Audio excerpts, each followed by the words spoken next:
And we are live. Hi, and happy Thursday.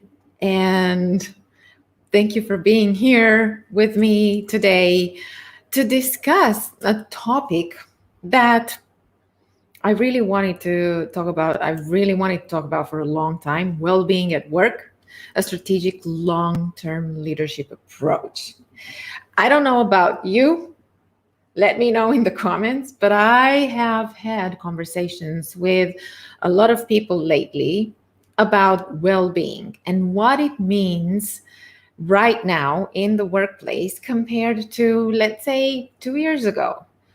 Not to compare with last year, because we've already seen some changes when it comes to how people relate to well-being and what people think about well-being, and we've seen how much it matters during the past year. So I wanted to ask you, for those of you who are watching now or whenever you're watching this and wherever you're watching this, on which channel you're doing that, what do you mean by well-being at work?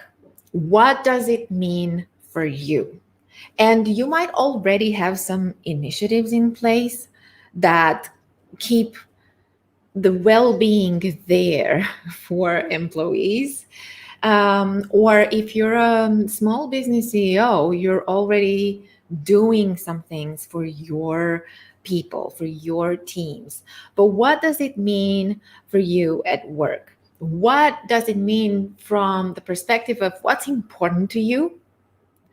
What do you already have there in place? And what would you like to see happening from this perspective? Why do you feel that this is important to have? And we've talked about this in other sessions as well, where people issues are going to be business issues. It's all about the people. And I've always believed in that.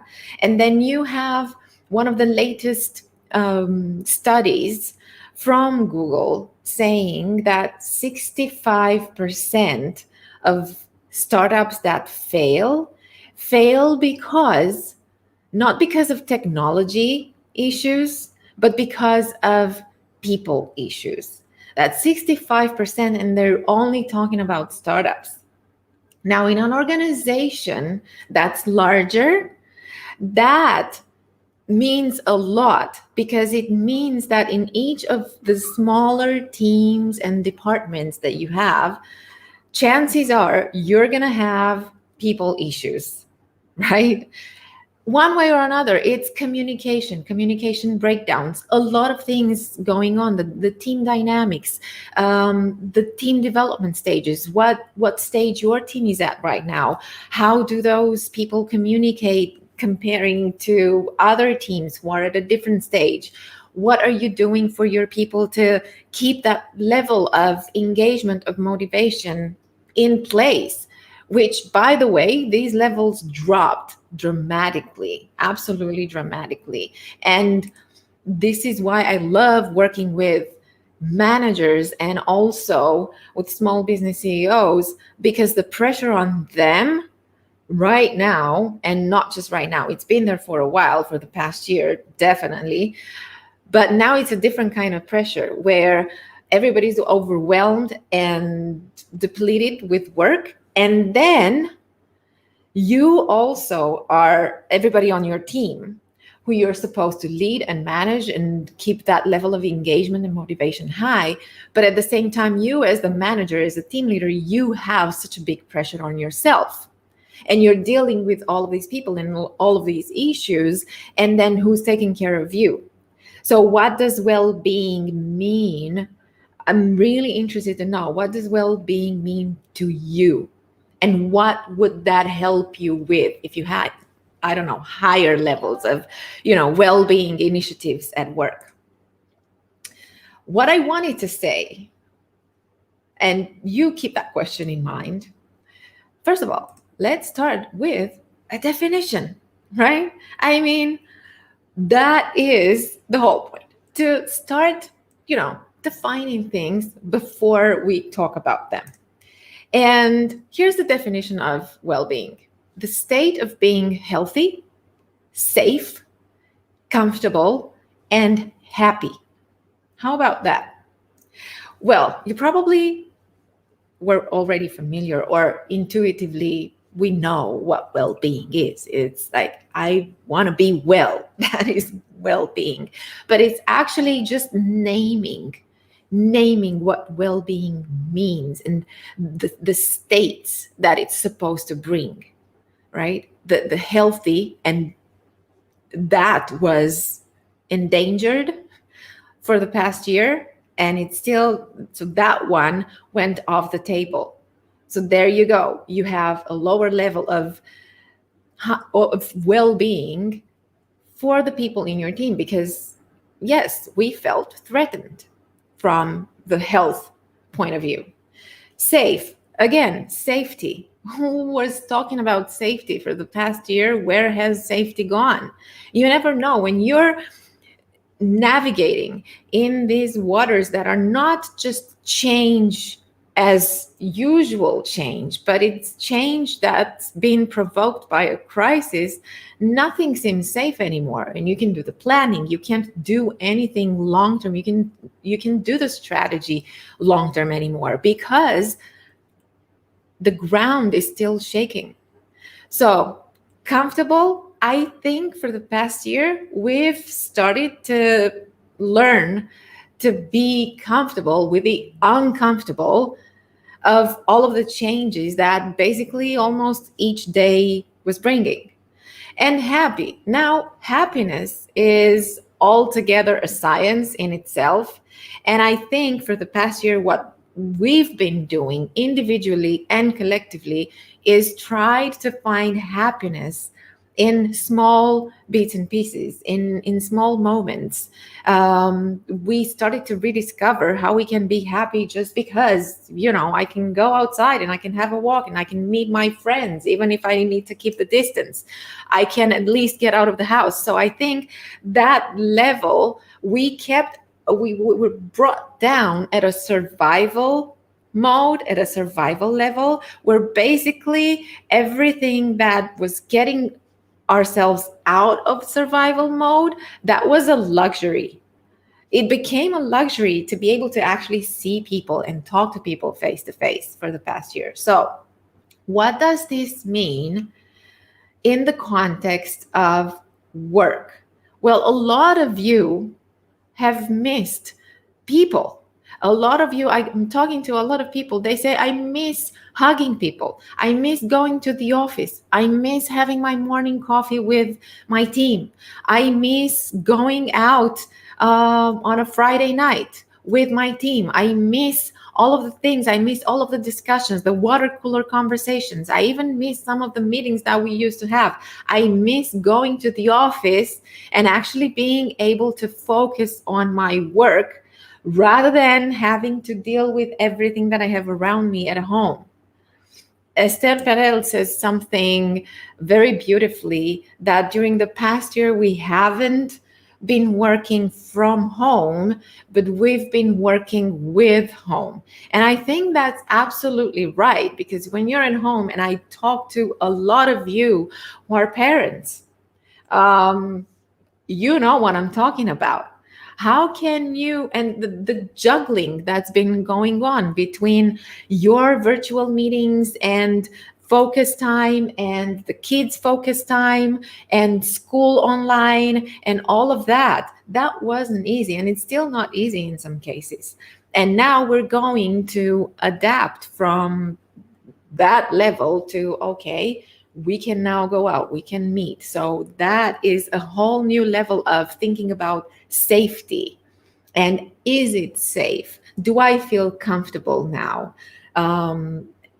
So all of these questions are going to open up the ground for even more, questions and answers when it relates to being healthy and safe and comfortable and happy. We're redefining these things. What I also wanted to share with you is that, okay, well-being is not just about physical well-being. It's also mental and social well-being. And we've seen that. And that's why I asked you, how has well-being changed compared to maybe 2, 3 years ago, where we were seeing a lot of the organizations thinking about well-being from this physical well-being perspective, and you would get some gym subscriptions, for instance, or you would have team building activities where people would cook something together, or promoting a healthy lifestyle and all of that kind of stuff. So it was all more related to just the physical well-being. And what I feel, and what I've also seen happening during the past year in some organizations, big and small as well, is where they were looking at what can we do to motivate and engage our people, to basically help our people work from home and still feel that they're part of a team, still feel that they're part of our community and they're not alone.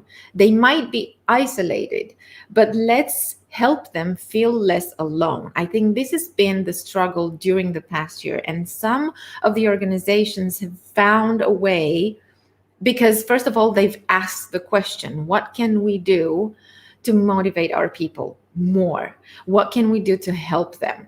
So they started to, we've seen the shift from just the physical well-being to social well-being as well, where we were doing a lot of online activities. What can I do? How can I improve my team meetings? How can I bring people together? And we've seen people having lunches, virtual morning coffees, virtual parties, and all of that kind of stuff that was supposed to help us socialize, not just meet for work, but also keep that social aspect of work in place, because that is a huge part of what helps people work well together. That's such a huge part of what keeps a team glued and productive and motivated and creative and innovative. All of those beautiful things that we want from our teams. So we've seen this shift towards that. And also a lot of discussion around the mental well-being, the mental health. And yes, mental health is health. And I think when we talk about mental well-being, first of all, there's this aspect of emotional, mental well-being, but also what I've seen lowered is the cognitive mental well-being. And that is an important tool that we have and that we've forgotten about.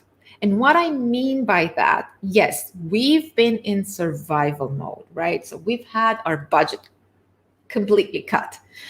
I completely resonate with that, because when you're in survival mode, that's it. Well-being is really something that you are looking at, but also bearing in mind the question, how can I bring well-being with minimum costs, with a minimum investment? Because I don't think it's a cost. I think it's an investment, because it gives you a return in how people feel at work, how productive they are, how engaged they are, and all of that kind of stuff. So that comes as a return actually to that investment.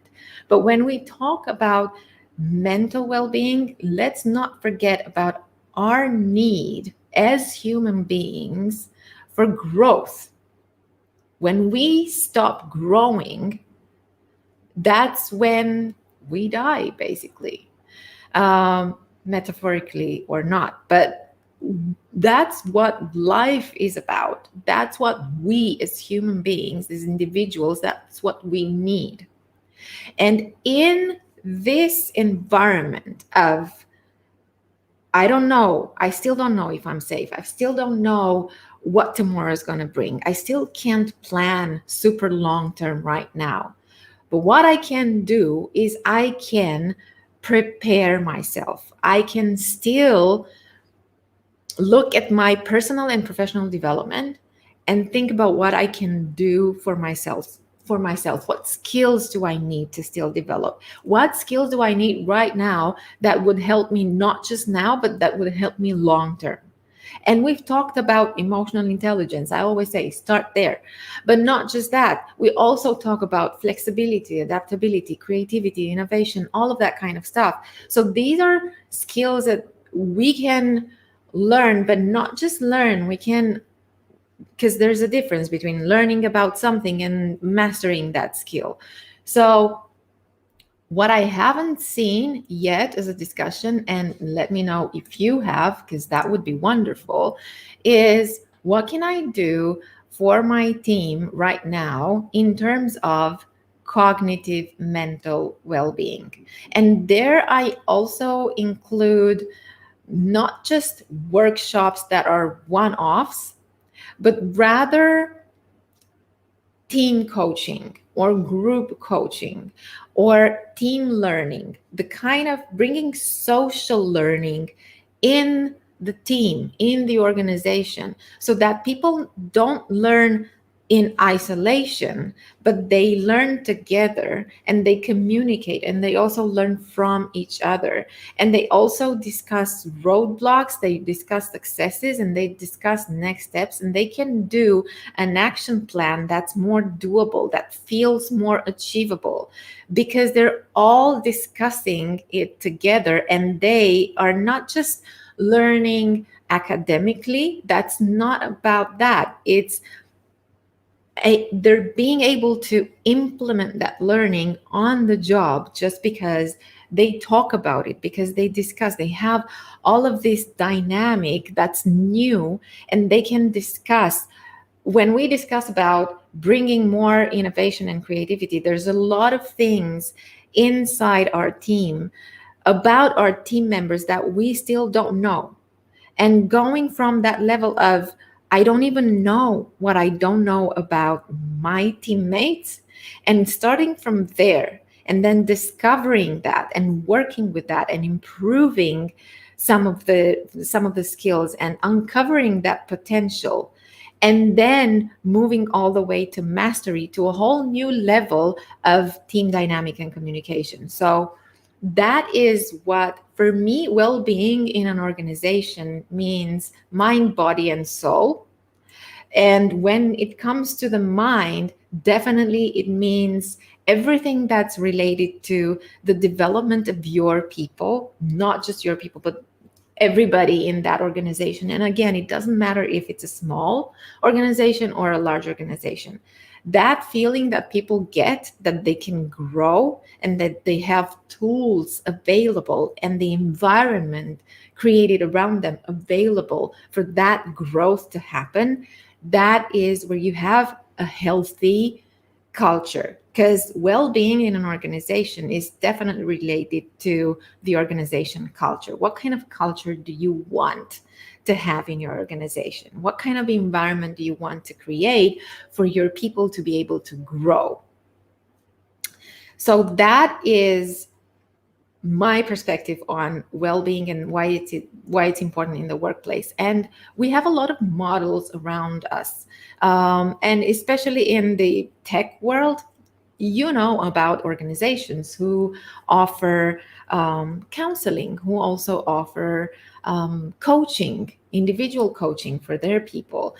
Not to mention all of the workshops and all of the development programs that they have for each level, for each career level and each career level growth.